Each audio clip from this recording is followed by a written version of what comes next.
How to install wall cabinet skirting. Wall cabinet skirting can only be installed to the wall cabinet side panel, also with skirting. Make sure to collect all required components and tools necessary prior to your installation. Step 1. Measure the length of cabinet skirting required under the wall cabinets. Step 2. Using a miter box or chop saw, cut the cabinet skirting to the required length.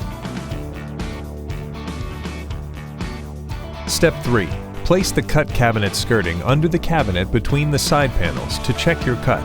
Skirting should fit seamlessly from side panel to side panel with no visible gap.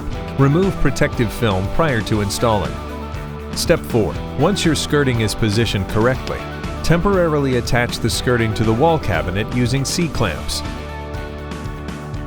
Step 5. Drill pilot holes through the base of the wall cabinet into the skirting. Make sure not to drill through the skirting.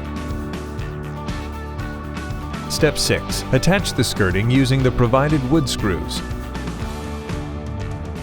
Remove C-clamps to complete your installation.